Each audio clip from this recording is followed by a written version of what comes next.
Congressman Peter Welch is on the phone with us from Killington, Vermont. Congressman, welcome to In Business. The president declared a disaster in your state yesterday. Does that get you the aid that you need?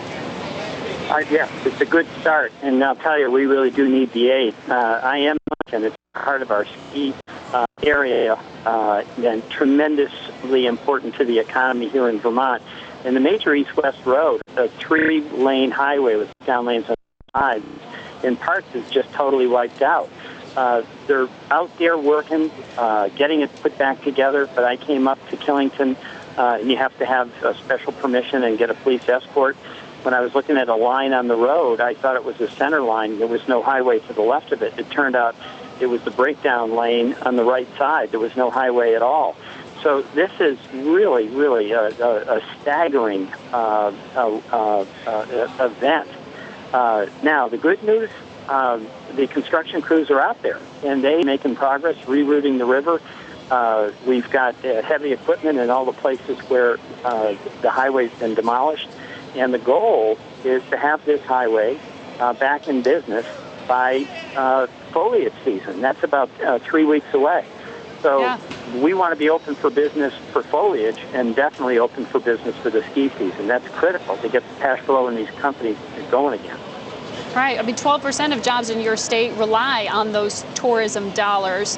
How much time do you have to really get things back in order for tourists to come up there? Well, you know, if we want to get the leaf keeping season, which is really a good supplement to the ski season, we've got to get this done so people can come and go in the next 3 weeks. I mean, it's an incredible challenge, but we're mobilizing to get it done. And one of the things we want to convey to people is that, hey, make your reservations, come on up. We're working hard, and we think we'll make it. I was at the end at Long Trail, which is right at the peak where of Route 4, the high pass. And they're taking reservations from September 23rd forward. They're full disclosure saying that there's no guarantee, but that's the plan, and we're working like as hard as we can to make that a reality. Now, you're going to head back to Washington. There's already concern about there being caps on discretionary spending and some of the aid that could go to states like yours who've been hit. Now, there are two options to help fund FEMA here that have been floated. One is an emergency spending bill. The other would tack on more spending to a Homeland Security bill for 2012. What's the best way for your state to get the money it needs, and what do you expect to happen in Washington?